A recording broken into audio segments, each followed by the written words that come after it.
Last time you saw us, we were at Lake Havasu, chasing lighthouses and kayaking under the famous London Bridge. This week, we visit a town ruled by donkeys and visit a relic on the historic Route 66. Hi, we're Mark and Paula. We're continuing our 15-part series on traveling Arizona. We're not far from historic Route 66, and you know we love a good road trip. This iconic American highway once stretched from Chicago, Illinois to Santa Monica, California. It was known as the Mother Road. The idea for a transcontinental highway was first proposed after the establishment of the U.S. highway numbering system in 1926. It was built by connecting existing local, state, and national roads. Paving the road end to end didn't happen until 1938. Route 66 became popular during the Great Depression, Dust Bowl era, and World War II. It allowed folks an easier way to travel west in order to find better opportunities or return home after the war. But it wasn't just utilitarian. The highway became a symbol of freedom and the pursuit of the American dream. In the 60s, it became celebrated in literature, film, and song. But with the rise of the interstate highway system, sections were bypassed by newer, faster roads. In recent years, however, the route has experienced a resurgence in popularity. People want to experience the Mother Road and explore its historical significance. That's what we're doing today.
When we reached Oatman, we were greeted by the town's donkeys, and Pam, who is affectionately called the Donkey Whisperer by the townspeople. I know you know it's in the book. Yes, oh, you gotta be a lazy ass? Find it, it's there. Oliver, come on, let's go. We've been in towns that have resident donkeys whose ancestors were used in the old mining days. But nothing like this. Pam, as well as other residents of the town, have a unique relationship with these animals. She's taught some of them to give kisses and dance. Oh, one more last roll and I'm up. Come on.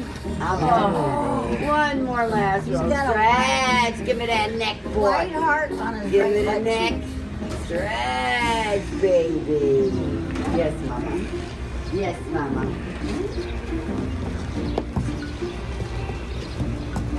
There you go. We're going to fly. People want to see how stretch. You love mama. How much you really love mama? Chew it to your mouth. Does it give kisses? Oh my gosh. Can you dance for me? Let me dance. No, I do not want any more kisses. I know you love mama. I want you to give me a high five. No, I don't want more loving. I want you to dance. You try There it. he goes. I'm not done. He usually I'm is not in time done. with her. Jim on his baby. Jim on his baby. He has been with me since he was 2 months old. Huh. I have literally climbed on him and have taken a ride, but I am the only one that has been able to climb on him. I've been here 18 years. He's 9. Ha. Did you take a ride down before?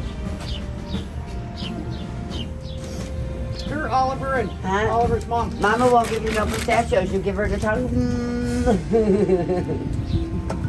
We call her Wild Mama. She showed up.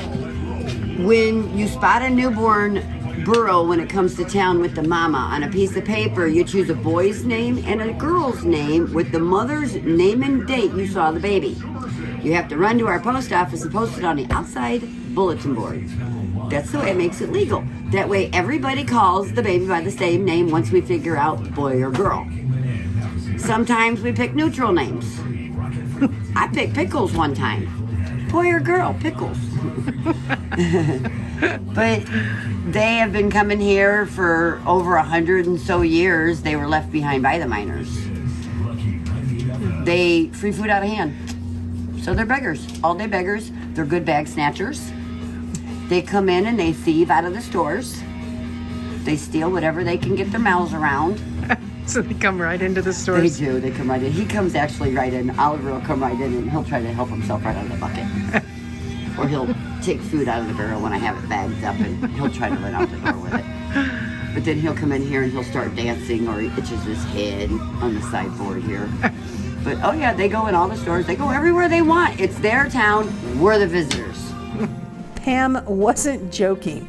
She gave us food to feed these guys with instructions to give them the nutritious food first before giving them the cookies. When you're done, you need to get rid of the bag because they get very aggressive. If they see a bag, they think food.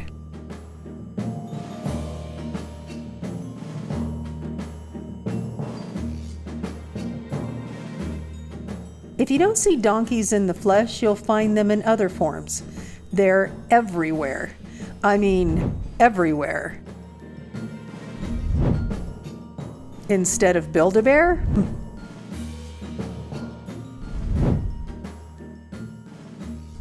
Yeah, that too. We arrived here just as things were opening up. It was nice to have the time with the donkeys before the town got busy. We were told to find a candy store and buy some cactus-flavored candy by the locals. You know, it's Arizona, and you can find lots of things flavored with the fruit of prickly pear cactus. So we gave it a try. Are you serious? And again, we were warned to hide our bags. Oatman began as a small mining camp in the early 1900s. It flourished as the gold mining center with a number of successful mines in the area. Another suggestion by the locals was to check out the Old Oatman Hotel and order their fish and chips.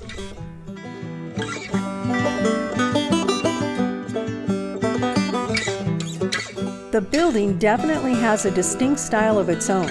It's the oldest two-story adobe building in Mojave County, and it's registered with the National Historic Society.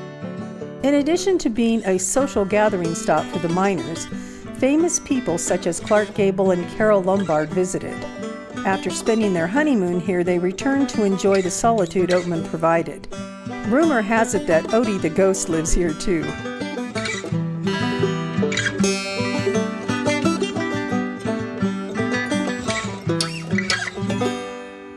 The town and merchants who run the shops are truly a gem, making it our kind of place. They've been able to retain the old charm of the historic buildings. We're not shoppers, really, but with all kinds of antiques tucked in every nook and cranny, the entire town is built like a museum.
These folks say they die in the streets of Oatman for your enjoyment and to raise money for several worthy charities. But first, a history lesson about the area. It's just a community built around gold mining. The gold mining started out here as early as 1865. The Moss Mine sits about 2 miles down on Silver Creek Wash. It was operated from 1865 to 1942. But the gold that actually started the town of Oatman and the boom boat wouldn't be found until 1895, the first time around. 1895, a man by the name of John Whiteley was following Beals Trail. Now, Beals Trail ran from Santa Fe, New Mexico to Los Angeles, California, following the 35th parallel. And it ran through these mountains about a half a mile from here, the way the Raven flies. Now, he was following that trail, and Beals Trail actually was partially built by camels. There were actually 80 camels brought to Arizona in 1856. 30 of them were given to Beals to see how well he could use them building the trail from Santa Fe to L.A. The rest were given to other projects across Arizona. Now, these camels would eventually end up being killed down their court site as a food source. From 1901 to 1942, Oatman was the most populated place in Mojave County, which by area is the 5th largest county in the United States. Between 1901 and 1942, the average population of Oatman would ebb and flow through the years from anywhere from 8 to many of those years well over 10,000 people. And between 1910 and 1918, there was actually some estimates there could very well have been as many as 30,000 or 40,000 people out here in the mountains around us, all looking for gold. This was the place to be.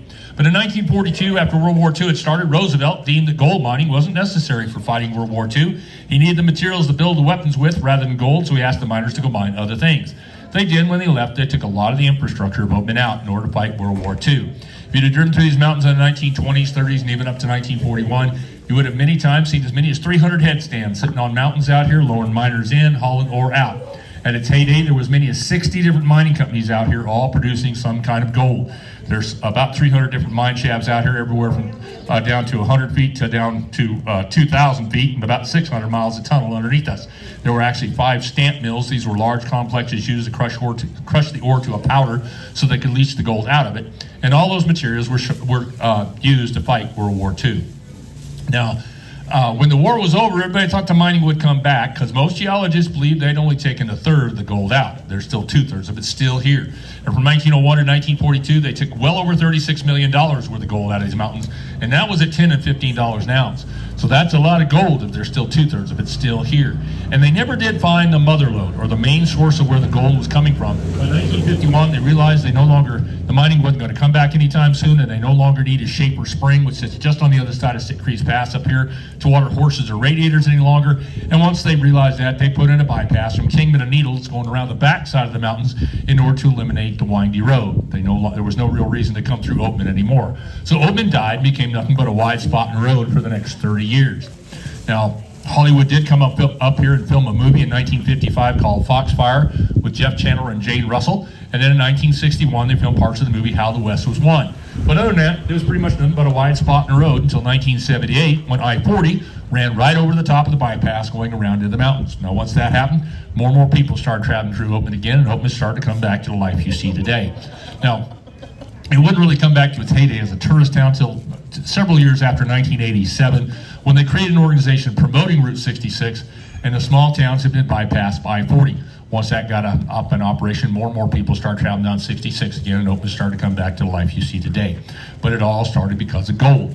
Now, originally, Oatman was actually the town of Blue Ridge. This was the Blue. If you look in old maps, this was the Blue Ridge mining camp from 1901 to 1909. But in 1909, a book got circulated to the town written by a girl named Olive Oatman, and that's a picture of her up there. When that book got circulated to the town, the miners read it, thought she's a pretty woman, gone through a rough ordeal, so they all took a vote and voted to change the name of the town from Blue Ridge to Oatman. It's been Oatman, Arizona ever since. Now, the Oatman massacre happened 150 miles from here down near Gila Bend. There's a concrete marker where the attack took place, and the Oatmans are buried not too far away. There was a family of 9. Everyone was killed except for a young son named Lorenzo. He was left for dead, but survived the attack. Marion Oatman and all of Oatman were taken captive by the Yavapai Indians. They would spend a year with the Yavapais, and they were traded to the Mojave Indians down on the Colorado River. There they spent 4 years with the Mojave Indians. 3 years into that, Mary Ann died of starvation.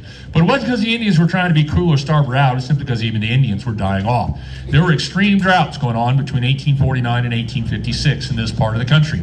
So severe that many of those years, the Colorado River running through Arizona was so low most of the time, you could step from one side to the other and never get wet. So they were having a hard time growing food. Even the Indians were dying off. All remained with the Indians for another year until a Spanish trader realized there was a white girl with Indians, He went down to Yuma, grabbed some folks. They come up and bartered with the Indians and got her out of captivity. Once she was released, her and her brother got with a co-author, and they co-wrote the book Captivity of the Oatman Girls. They do a great job of infusing humor into their stories. Look, all I know is I didn't shoot that sheriff. I shot the deputy. Hey, you I was standing here the other day waiting for a stagecoach to come in. I couldn't do my business with the stagecoach because I was stuck in that outhouse over there. You got stuck in the outhouse? Yeah, couldn't find no toilet paper. Oh, that's not good. Tell me about it. Couldn't find a Sears Roebuck catalog, couldn't find a stray cat. I was a really good pair of socks to get out of there. Oh, I bet it did. What kind of business was you doing in there? I made a withdrawal. At the bank? Yeah, I don't dance. Oh, now. I'm ready. I'm ready. Draw. What's in a dose mean? Oh, hey, I forgot. I'm going down to Mexico. That's why they talk down there. Oh, down there. Uh-huh. Yeah, look, only thing I don't have to say down there is mas tequila, por favor. I make barbecue out of you. You don't behave. You okay? Okay. Yeah, I'm fine. Oh, where was I?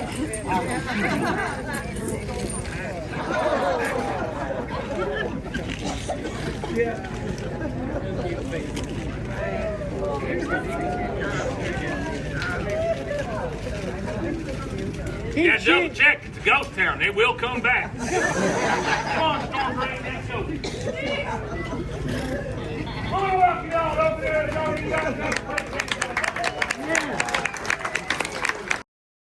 We like Oatman so much, we bought the shirts. We're finishing our Route 66 road trip by driving over Sitgreaves Pass over the Black Mountains.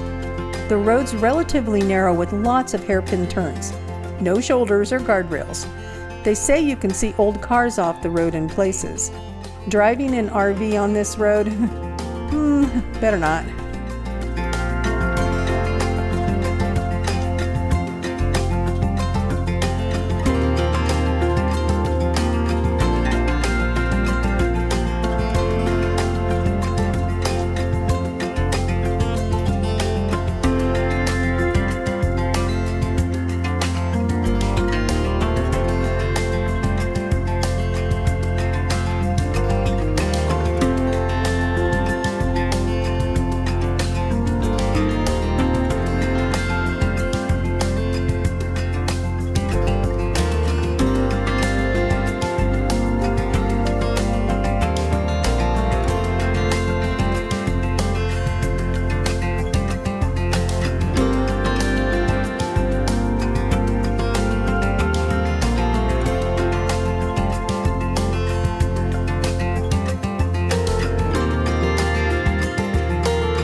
The final stop on our road trip was Cool Springs. It was a historic stop along this highway.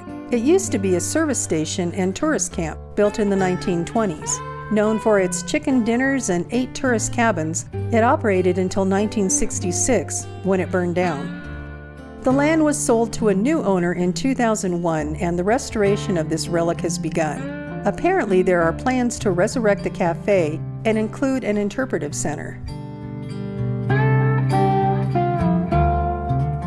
Watch out for the wild donkeys. When we were leaving Oatman, someone hit one of the babies because they were in a hurry. Next time you see us, we'll show you several camping areas around Lake Havasu and some off-roading there. If you found value, please like and subscribe. Don't forget to hit the bell so you don't miss an episode. My daughter told me she didn't want to take a nap, so I told her she's guilty of resisting arrest.